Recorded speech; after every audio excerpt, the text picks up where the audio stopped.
पाई गई हैं।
ये वो आदमी हैं जिन्होंने इंडिया की इंस्क्रिप्शंस को बहुत अच्छे से खंगाला दोस्तों।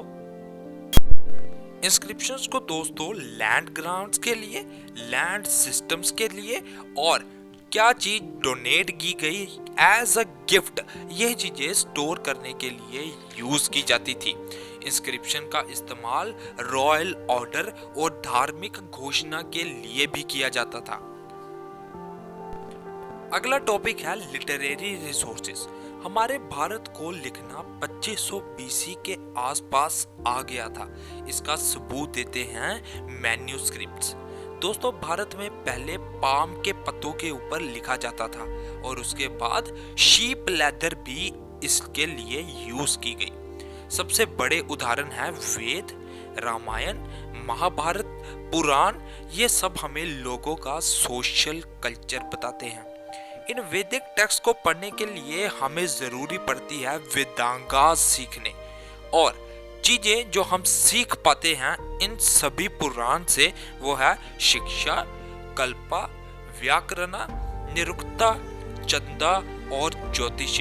अगर बात लिटरेरी रिसोर्सेज की चल रही है तो भूला तो पनिनी जी द्वारा ग्रामर को भी नहीं जा सकता, जो कि 450 बीसी में लिखी गई। वह हमें जनपदा के बारे में भी बताते हैं। बदलाव दुनिया का एक अनोखा नियम है, इसलिए लिटरेरी रिसोर्सेज में भी बहुत बदलाव आ चुके हैं। वाल्मीकि जी की रामायण 6000 वर्सेस से बढ़कर 24,000 तक जा पहुंची है और महाभारत तो 8,800 से 24,000 का आंकड़ा पार कर चुकी है। आज बहुत सारे रिवाज हम अपना रहे हैं, ज्ञान की प्राप्ति की तरफ जा रहे हैं। ये सिर्फ और सिर्फ मुमकिन हो पाया है लिटरेरी रिसोर्सेज से। दोस्तों, अर्लीस्ट बुद्धिस्ट टेक्स्ट पल्ली में लिखी गई। पल्ली एक भाषा है। इसमें गौतम बुद्ध के बारे में बताया कि कैसे उन्होंने रॉयल कंटेम्पररी को त्यागा और अपने जीवन में सुख पाया। इसके साथ ही उन्होंने कहा कि गौतम बुद्ध के 550 जन्म हुए। हर एक कहानी को दोस्तों जट्टाका कहा गया, जो हमें उनकी हर एक जन्म के बारे में बताते हैं। यूपी और बिहार की कहानी दोस्तों हमें जैन टेक्स्ट से मिली, जो कि प्राकृत भाषा में मिलती है। अगर धार्मिक किताबों की बात करें तो दोस्तों हमें धर्म सूत्र और धर्म शास्त्र देखने को मिल जाते हैं, जिनमें हमें पनिशमेंट बताई गई है कि किसको कैसी सजा दी जाएगी। दोस्तों, ऐसे कॉलेजेस जिनमें संस्कृत भाषा की वर्सेस पाई जाती थी, उन्हें कहा जाता था संगम। संगम लिटरेचर वेदास से बहुत अलग है, क्योंकि इनमें धर्म की बात नहीं की गई। इसमें सिर्फ और सिर्फ बात की गई है तो हमारे सोशल कल्चर की। संगम टेक्स्ट ही हमें बताते हैं दोस्तों कि कैसे यवानास आते हैं और मिर्ची के बदले सोने का व्यापार भारत में करते हैं। बस इतना ही नहीं, वह वाइन और वुमेन स्लेव की बात भी करते हैं। अगला जो हमारे पास सोर्स है वो है फॉरेन अकाउंट। इंडिया में दोस्तों आए ग्रीक्स, रोमन और चाइनीज विजिटर। हाँ, मुझे पता है आपको याद आ रहा है फाहेसेन और स्वान सांग। सबसे पहले बात करते हैं ग्रीक राइटर सैंड्रो कोटास की, जो अलेक्जेंडर द ग्रेट के समय का है और हमें चंद्रगुप्त मौर्य के बारे में जानकारी देता है। उसी तरह पेरिप्लस ऑफ द इरिथियन सी बताता है ट्रेड कैसे हुआ रेड सी और पर्शियन गल्फ के अंदर। स्वानसांग एक बुद्धिस्ट विजिटर थे, जो हमें गौतम बुद्धा और गुप्ता के बारे में भी जानकारी देते हैं। अगला सोर्स है विलेज स्टडी। दोस्तों, क्या ये कल्चर और रिचुअल जो हम आज फॉलो कर रहे हैं वह हमें हिस्ट्री का ज्ञात नहीं करवाते? 1930 के दशक तक sati system rural part of Bihar का एक मुख्य हिस्सा थी। गांवों की प्रथा और कास्ट डिस्क्रिमिनेशन हमें धर्मशास्त्र के रूल बताते हैं। दोस्तों, ऊपर दिए गए इन सभी चीज़ों को समझने के लिए हमें ज़रूरत पड़ती है केमिस्ट्री, जियोलॉजी और बायोलॉजी को। इसी को दोस्तों हम नाम देते हैं अपना 7वां रिसोर्स, नेचुरल रिसोर्सेज या फिर नेचुरल साइंसेस। दोस्तों, एंशियंट हिस्ट्री आज एक बहुत ही ठोस सबूतों के साथ लिखी जा चुकी है, परंतु पहले ऐसा नहीं था। हम अपनी हिस्ट्री को ग्रीक्स की तरह तो नहीं लिख पाए, पर हमारे पास सबसे महत्वपूर्ण चीजें हैं पुराण, जिसकी गिनती 18 है।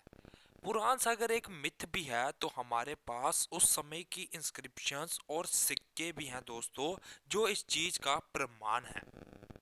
गुप्ता रूल तक की हिस्ट्री हमें ये पुराण समझा देते हैं। पुराण के 4 युग हैं, कृता, त्रेता, द्वापरा और कलयुग। आने वाला हर एक युग पुराने युग से खराब हो जाता है और धर्म अधर्म में बदल जाता है। ये सब दोस्तों इतना आसान नहीं जितना सुनने में लग रहा है, क्योंकि ये हिस्ट्री बनाने के लिए हमें 200 से ज्यादा साइट्स की छानबीन करनी पड़ी और करोड़ों रुपए तक इन्वेस्ट करने पड़े। तो जिन्होंने भी ये हिस्ट्री को तैयार किया, हम उनके बहुत बहुत आभारी हैं। तो ठीक है दोस्तों, मिलते हैं अगली वीडियो में।